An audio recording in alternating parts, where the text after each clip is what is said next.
O entrevistado dessa semana para as revistas da NSC tem uma das maiores biografias políticas de Santa Catarina e está no Senado da República mais uma vez, senador Espiridião Amin. Eu queria lhe perguntar, o senhor sempre esteve filiado ao PP, que é sucedâneo de outros partidos, mas nunca mudou de partido, o partido mudou e o senhor não, um partido mais conservador. Mas em vários momentos o senhor flertou com o outro lado, digamos assim, diretas já, apoio à aliança com Brizola, aqui em Santa Catarina, no PDT, próprio apoio a Lula em 2006, e o senhor hoje está convictamente com Jair Bolsonaro. Como é que a Espiridião Amin politicamente se define? Bom, o primeiro estatuto de partido que eu li foi o do PDS. E eu não acho que o PDS tenha como um estatuto ser um partido de direita. Ele é conservador em termos de costumes ou de usos e costumes, mas é um partido preocupado com a justiça social, com a transparência. Transparência tão necessária como fundamento para a honestidade, para o zelo com o dinheiro público e para o respeito ao cidadão. Então, eu já divergi muito dentro do partido, seja do PDS, seja do PP, ou do progressista de hoje, todas as siglas, né? Mas o nosso número sempre foi o 11. Né? Desde que chegou o pluripartidarismo ao Brasil, quando nós saímos do bipartidarismo, que na verdade chegou a ter 5, 6 partidos, e de forma que falar em coerência é uma coisa muito complicada. E devo ter cometido vários erros, mas fico contente porque posso dizer que divergi dentro do partido. Por exemplo, na questão das eleições diretas.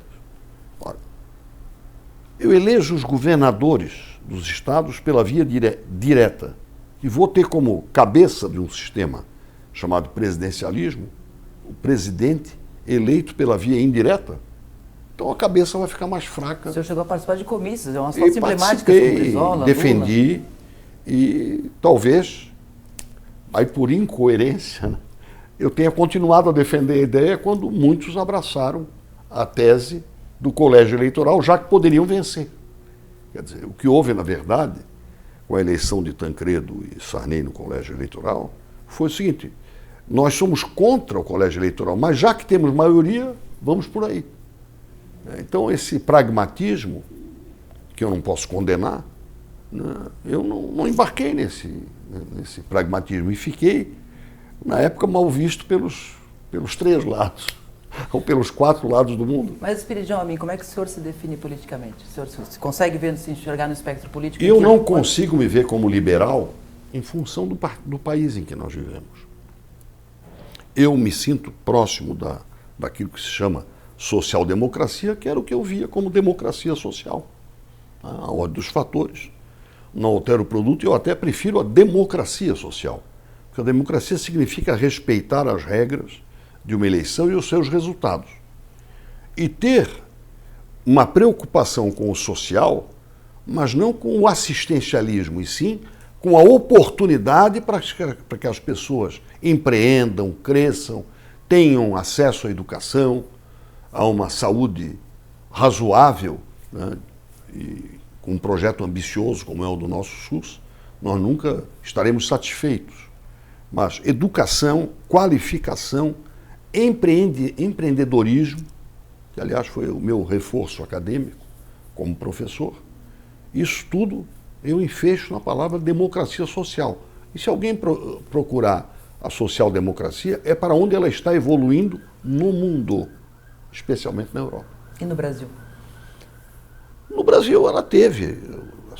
Qual é o Partido Social Democrata? Hoje nós temos o PSD, que tem esse nome, e temos o PSDB. Eu acho que ambos estão em Os nomes dos partidos significam alguma coisa ainda aqui no Brasil? Eu acho que significam cada vez menos. Né? Por quê? Por causa da fragmentação à vida. E esse é o meu conforto. Por que você não mudou de partido? Eu não mudei de partido porque este partido onde eu estou suportou as minhas divergências. Eu tenho que dever isso, eu devo isso àqueles que suportaram a minha indisciplina, digamos, em relação ao que estava estabelecido. Estava estabelecido que era colégio eleitoral e nós tínhamos que apoiar o governo. Não. O colégio eleitoral está ultrapassado no momento que nós tivemos eleições diretas para governador. Está ultrapassado. Você vai eleger um presidente naturalmente fraco diante daqueles governadores já eleitos. E foi o que aconteceu.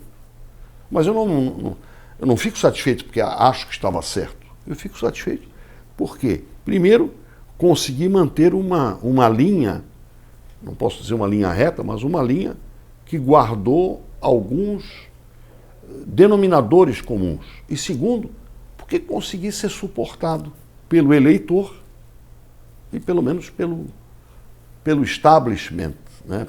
pela direção do meu partido. Como é que o senhor vê esse atual momento político de tantos extremos? Parece que o que o outro defende é totalmente errado, só a opinião de um lado conta e se nega o outro. Para não fazer um histórico, vamos dizer o que nós estamos vivendo nesse momento. Vamos pontuar aqui claramente. A soltura, o fato de o ex-presidente Lula sair da prisão, beneficiou a quem politicamente? Jair Bolsonaro. Então, não vamos falar de partidos. Aquilo que o Saramago dizia, né?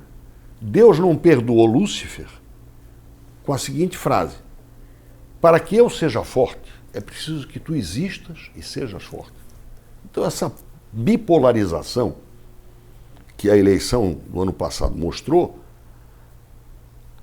pensa-se que pode prosseguir na medida em que essas duas figuras conseguirem polarizar a política brasileira. E é possível que isso aconteça. E o senhor acha que isso é positivo para o Brasil? Eu acho que não é bom. Mas as evidências mostram de que isto é possível. Isso vai empobrecer o debate, vai radicalizar ainda mais as posições e vai transformar o desentendimento nacional numa torcida de um lado para que o outro não dê certo. Ou seja, para que o país não dê certo.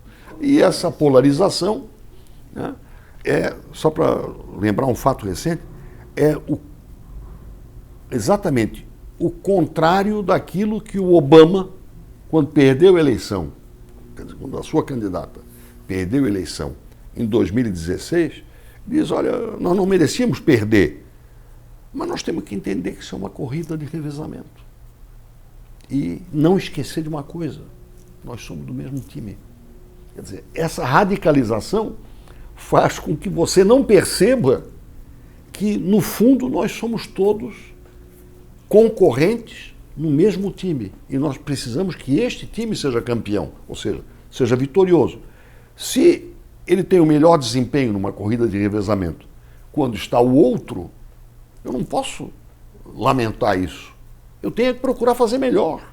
Esse é o sentido da democracia, da competição, que a radicalização prejudica. O senhor vendo nas discussões políticas que a gente vem tendo agora, uma liderança que possa quebrar essa polarização, que possa se colocar entre essa colocação? Se fala, olha, desde Luciano Huck até João Dória, Rodrigo Maia, Ciro Gomes, sei lá, tem algum nome que possa inspirar uma quebra dessa polarização e que o inspire? Nós estamos vivendo aquilo que muitos autores já disseram: nós estamos vivendo um momento de ruptura.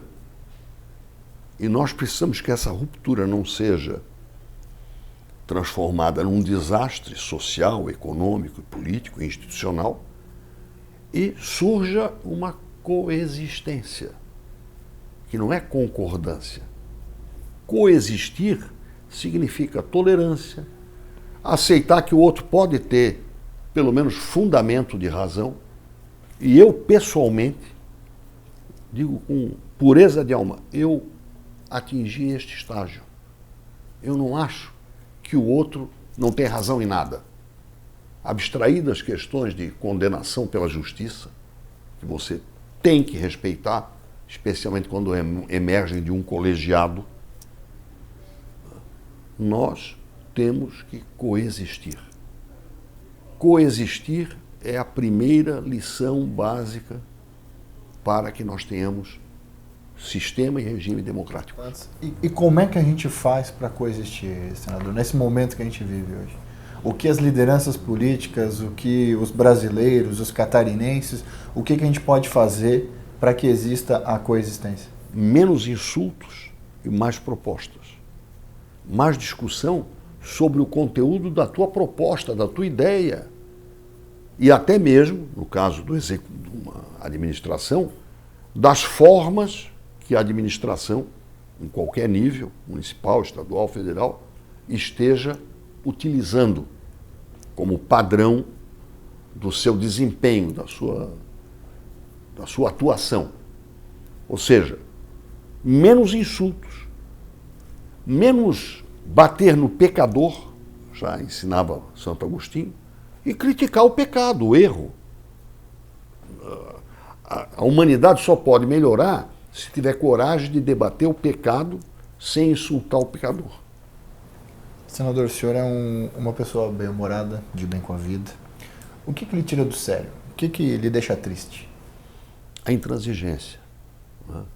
O dogmatismo, né? Eu sou o certo. Isso. Sempre que alguém me apresenta essa convicção, essa certeza de que ele é a verdade e discutir com esta verdade é uma insolência, eu sempre acho que eu vou me incomodar. O senhor já foi assim? Já começo a me incomodar. Todos foi... nós já fomos assim, né? Especialmente no lidar com o superior, seja com o pai, seja com o professor, seja com o padre, né, ou o pastor. A insurgência, né, a rebeldia faz parte da nossa vida. O duro é você passar para o lado do bombeiro, né, para ser o alvo e compreender que isso faz parte do ciclo biológico, político da vida. O senhor já sonhou em ser presidente da República? O que o senhor guarda desse sonho? Eu não parei de sonhar. Enquanto estiver vivo, eu sonharei. O que o senhor faria? Olha, eu acho que eu faria um grande esforço de coexistência. E não tenho dificuldade para isso. Porque, como disse, eu assumi que, abstraídos aspectos que não dependem de mim, como, por exemplo, decisão judicial de colegiado, que eu posso intimamente com ela não concordar, mas tenho que respeitar, sob pena de ir contra a democracia, eu acho que, reduzidos também nessa questão partidária, esse universo nocivo que é a fragmentação partidária, eu hoje não tenho nenhuma dificuldade de ouvir, respeitar, concordar ou não, mas de procurar, na mensagem de quem pensa, aparentemente, com uma diferença diametral em relação àquilo que eu penso, peraí, ele enxergou alguma coisa que eu não enxerguei. Ou eu não estou conseguindo enxergar o que ele enxerga. E é possível que aquilo que ele enxergue seja real. Ou seja, parte desse todo que a gente tenta interpretar e tenta, de alguma maneira, servir.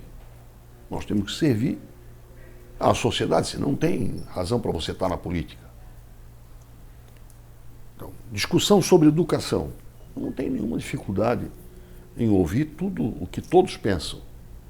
Nós desenvolvemos aqui em Santa Catarina, na década de 80, um grande programa de democratização da educação, em que o que mais se fazia era ouvir, e ouvir opiniões divergentes. Mas tirar dessa divergência, que é uma riqueza, algumas resultantes que a gente espera consigam melhorar o resultado. Como foi concorrer à presidência em 94? Olha, foi emocionante e foi frustrante. Alguns detalhes da campanha que me encorajam. Por isso que eu lhe disse, eu não vou parar de sonhar nunca. Eu não fiquei contra o plano real, isso me enfraqueceu politicamente. Mas eu criticava uma questão do plano real. Olha bem, em 94 eu dizia, este barco vai navegar carregando uma corrente com um peso lá atrás que no fim vai imobilizá-lo. É a taxa de juros. Você já fez um cálculo de quanto o Brasil pagou nesses 6 mais 19, 25 anos de Plano Real, quanto é que nós pagamos de sobretaxa de juros? O último cálculo que eu fiz no ano passado, estava de diferença, mais de 5 trilhões de reais. De diferença entre a taxa de juros no Brasil praticada e a taxa de juros no Ocidente praticada. Turquia não entrou nisso, porque a Turquia também é um ponto fora da curva.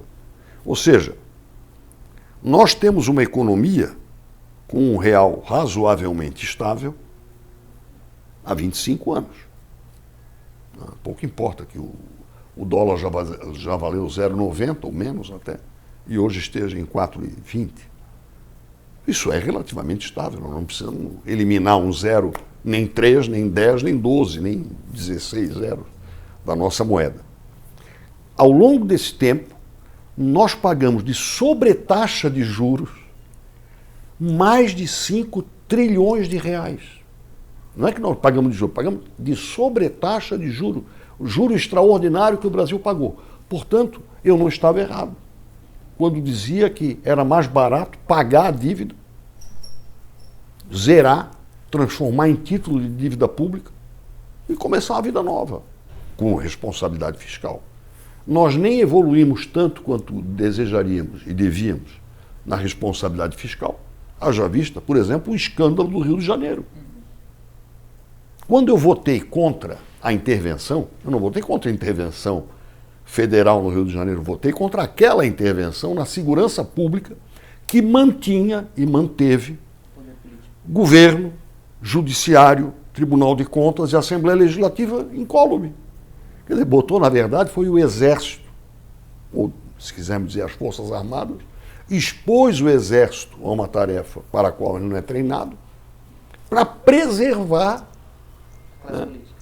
as elites, nessa expressão mesmo, porque foram presos responsáveis dos 4 poderes, né? Incluindo aí até a Procuradoria-Geral de Justiça. O senhor falou que...